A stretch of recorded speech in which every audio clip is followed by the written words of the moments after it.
No, for sure. And I'm in a space of learning, so I'm just, learning with the audience. Absolutely. Yeah, as a multidisciplinary artist, you don't put yourself in a box. So let's just, what's your lane? If it was to center somewhere, a lot of it's storytelling and connection to people and space and how all those things kind of interconnect. The opportunity is just, it's always different. And for me, that works, because at first, it was trying to figure out how I can apply myself to things, what I would see a need out of, but it wouldn't always work out because, creativity doesn't always get an opportunity in all spaces. So I just did what I wanted to do, and it changed a lot. It started in fashion and it moved in many different directions, just trying to figure out how space and people and art connect with each other. And building that environment. Absolutely. I think the reason that I really wanted to ask you to do this is because this is a home for me. As a creative and living in Indiana and not having that space or that access to find other people who were doing the same things that I was doing. That's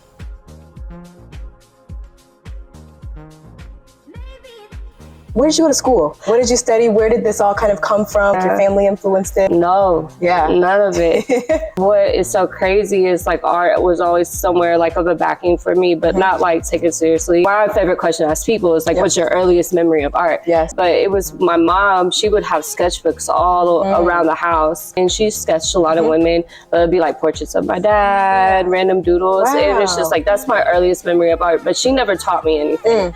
And then when I was in college, I wanted to help people.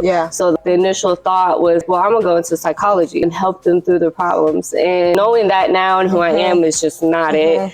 I was halfway through my college career. I went to IU in Bloomington. Me too. And I loved all my psych classes. I had an outstanding psych teacher. At the same time, I was taking this Photoshop class for non-majors. A lot of lectures that would come to IU for the arts department, and they were always free. And they always told you you can get free credit for this if you came for that. And it was the design department, and they had a guest speaker, and he was a graphic designer, and he was talking about his journey. Non-paid internships, negative in his bank account, and then, at the end of it, he actually was the head graphic designer for Facebook. Wow. And this was in 2012. And then after that, I was like, you know what? I think I'm going to switch over to art. So then I started out in art, and it was a whole new world for me. I felt like I was just a baby to everything, just which is beautiful. It's beautiful. And the bigger part was I never saw a community of art before. I never knew things like this existed. So I always appreciate going to school and really being able to see something like that. So how did it lead to this space? How did that journey and becoming an artist get you here? So when I graduated from college, I came back home, and I did not want to move back with my parents, but that's what ended up happening. And I jumped right into retail. By my 5th year, I was just so glad that I could graduate. But I had nothing lined up. My portfolio, I felt was just hodgepodge. And design was on the prospect, but I didn't really know what that meant to me. So when I got back home, my parents was like, you're gonna pay rent here. And it was good for me. It was good for me. It made me make sure to stay on my toes. But I hated retail. The only reason why I was good at retail is because I was good at customer service. There you go. People business. I'm a service person, so a lot of my work comes from just taking care of people. And of course, I love fashion, So I would actually walk from my parents' house. They don't live too far. It's 2 miles away, but I would walk back and forth just to save money until I was actually able to obtain to pay for the monthly parking.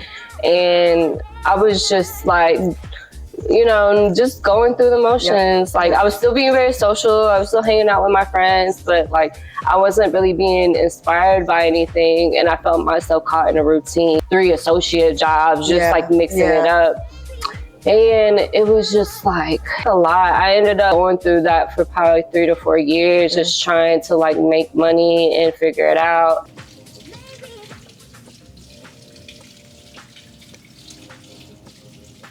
I bumped into a friend. I was downtown at the mall, just sitting down somewhere. He had asked me, so what are you doing? I'm like, nothing. And we took design classes together. Oh, wow. He was like, yeah, I'm freelancing art right now. I work at Indianapolis Star, but they have a different name now. He was doing graphics for them. And he's like, well, I want to support you. I didn't touch my computer in over 2 years. Kind of left you, yeah. Yeah, he was like really exercising with me, trying to figure out like what I wanted to do. So he gave me projects. I was doing the projects and I didn't like them. So was he mentoring you at this point? Is that how you would? Yeah, like I think he was seeing things inside of me that probably I couldn't really understand myself. And was really like challenging like thought of what capacity could be for me as an artist, you know. So what do you want to do? Right. What's going to fulfill you? No answer. And then we're talking about months and space of time. Came back to it again. He's like, okay, so what if you did have like your own vintage boutique? Like what would that be? What would that look like? And that was like the start. So I took a day out and I thought about all the things that could possibly be. And like that was like my favorite part because I actually was using my imagination. Rooftop garden, coffee shop, multi-artist, art on the wall, just like clothing in the store. Again, like all this stuff takes so much time. We're talking about like, because you're not always the thoughts there, but then you don't have the action behind it. Time though also to because I'm still like at this time I probably got a manager position, working retail still, and that is like busting your ass like constantly. Yeah, it's exhausting. My birthday weekend, made this decision. I'm gonna just call people and ask them if they would like to get their makeup done by my friend LaTanya. If I style them, put them in some clothes, and we do a photo shoot. There you go. A whole day on my birthday weekend. Like I always do a lot. I always want to do the most. But we all get together. We all do the photo shoot, and that was like the start of like journeying. Like kind of this. Fashion was like, I always tell people now that it was my gateway drug. Like centered all the things that I love. I would do all the shoots. Like I would style the women, I would set the scene, and I would take the photographs. So it would all happen in one space and time, and I loved it. Then those things kind of like spiral. It happens really fast. But fashion allowed me to navigate a creative space. So when I landed my first freelance job that I did for free, it was with Rebecca Robinson. She is an outstanding artist. I didn't know Rebecca at the time, but I had a good friend. She was a nurse. I was still working retail, and she could get Tuesdays and Thursdays off. I can get Tuesdays and Thursdays off. So we collaborated, and I did a lot of her portfolio in exchange for me to be able to showcase my vintage clothing. So she actually started to put her portfolio out there to people. And Rebecca Robinson was like, oh, so who's doing these? And she's like, oh, my friend Fee, we've been working together. And she's like, oh, well, I would like to use that as their stylist. And like at this time, I'm not thinking about styling. Labels and things. No, I'm just like, you need to wear these clothes. I want to put it on you how I can see it.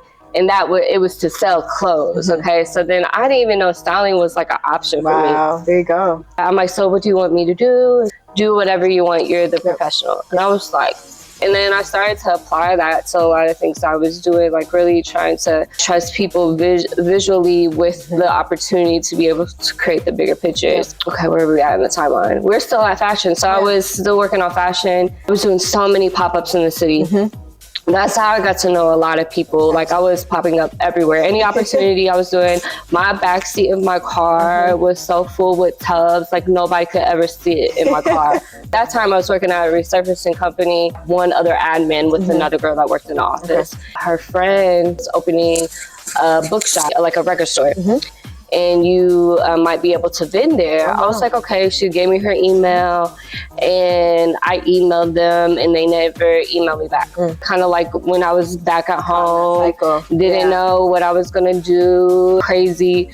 Another big story, but like short, I had found out my mother had passed away. Wow. And I was at the job working, and I went through this crazy week of grief. Like just like all the things that I didn't, like you heard the 7 things like of grief and stuff like that. Yeah, but I'm like, I didn't know that was like a real thing. And I got that in like an entire moment. And like my backstory is like, I hadn't seen my mother in like over 20 years. So like for me, it was just like a different type of grief that I was feeling.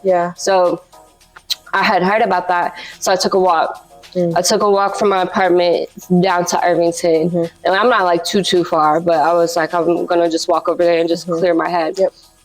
And I ended up going down one of the streets in Irvington, and I saw a sign out. And I was like, oh, like this is like a new spot that's opening up. And it ended up being the person that Elise, is Irvington Vinyl and Books, hosting her event. I was like, I was supposed to be connected to you. And she's like, really? I was like, yeah. And she was like, yeah, well, we're having it. Like, she was like ready for me. She was like, yeah, sign up for this day, be here. And I ended up doing it. And then the day that the actual show was happening, there was a space that was set right there. I'm like, okay, I'm gonna set my stuff here. And then there was another vintage collector that was supposed to be right next to me, but they ended up going downstairs. But then they end up coming up to me, oh, this is great. So like, where do you normally host your space at? I'm like, I don't have a space. I'm trying to figure out where I want to be at. I need something. Well, they gave me a card. You should check this spot out. It's called Future Friends. And I'm like, okay, never been. But by this time, I'm like, I just want to be a voyeur. I actually have time for myself now. Every now and then they would reach out to me. They would reach out. And then Charlie Black, who's an amazing photographer, had hit me up and was like, hey, I want to do a shoot with you.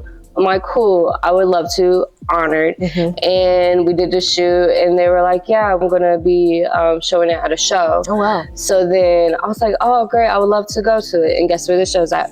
But love it. Don't you love crazy. That red string theory? You know what I mean? It's so beautiful. It like interconnects. It's such a long story because I've already been in the Murphy building. I've already been here. At this time when I was coming, it was PUP, which is People for Urban Progress, was in this room.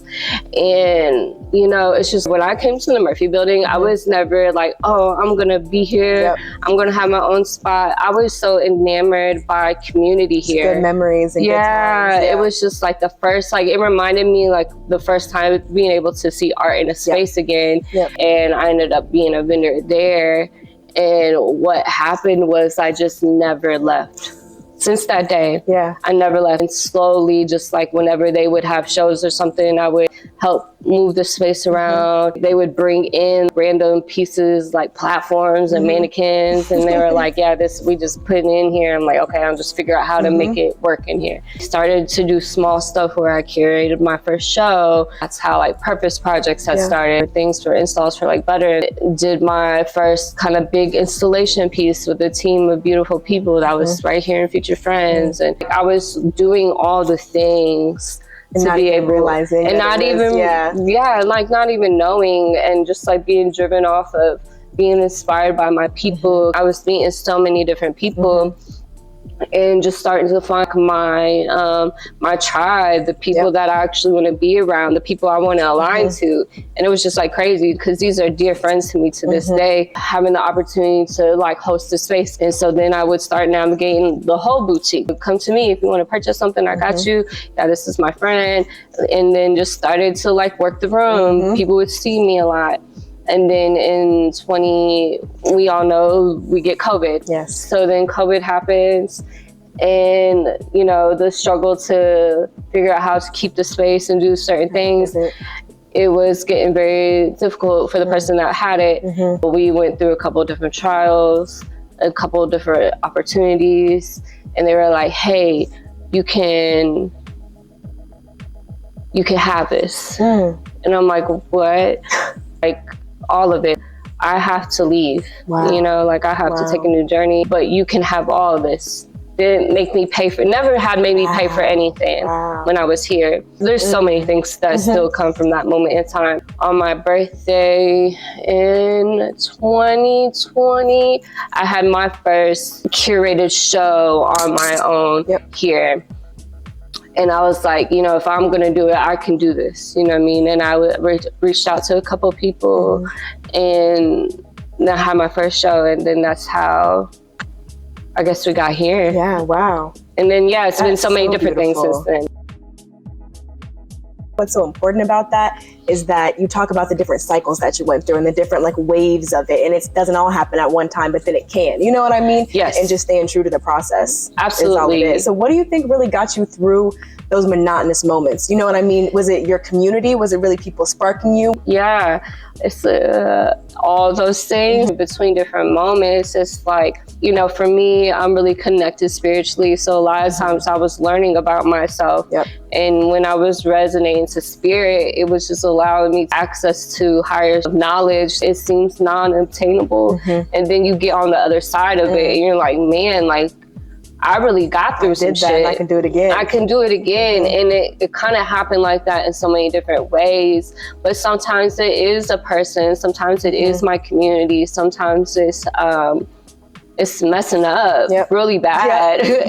And just being like, damn, how am I going to make up for this? A lot of times me being challenged by what the world has done to me is just another exercise that I have to get through. And that's all I'm ever doing. I'm just exercising. I never know exactly what it is for me, especially during those times. Like all that transformation, the worst thing you could ever ask me in an interview, don't ask me this if you do, but it's like, where do you see yourself in 5 years from now? You know what I mean? And I really took that seriously in some points, because especially even younger than that, because like when you go through college and go and you're supposed to get, like my papa would, he would be like, you get that good job and you make money, and you know, you just like, you don't have, I thought those things were supposed to be planned so I could be successful, but really, I'm so happy for all the things that didn't work out for me that I thought was supposed to, because I would never think that I could do whatever I want. And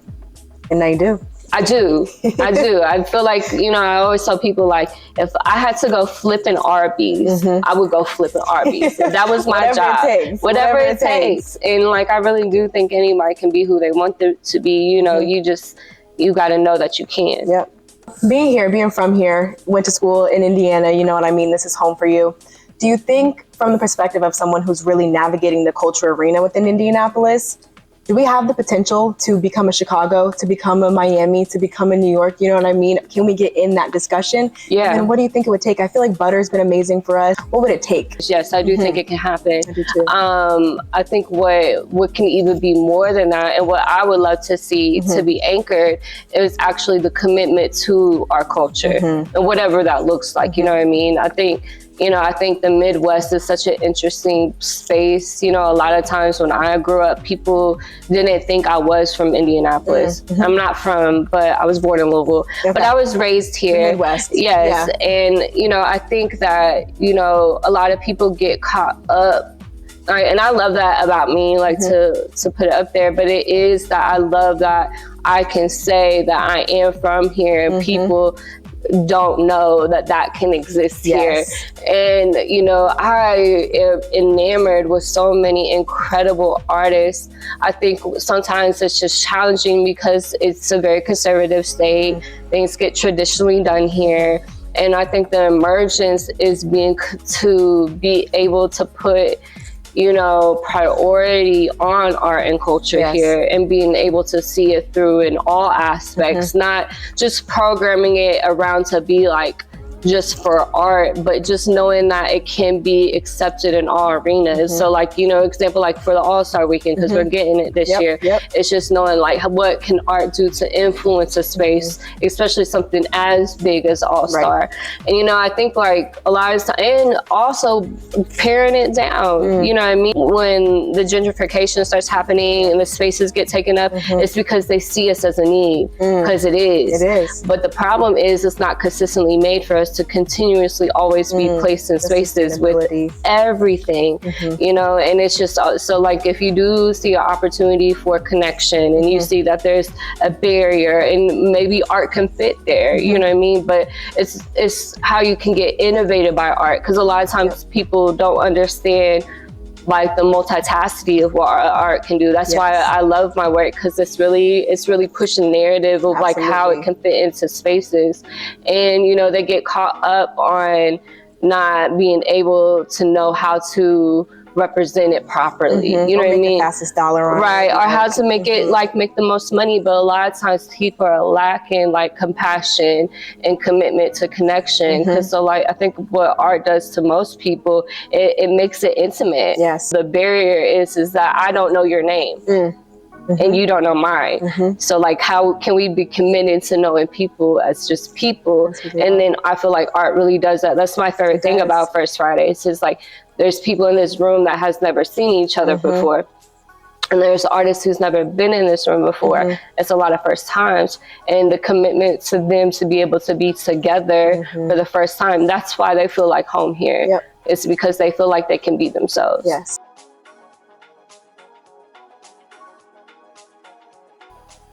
Okay.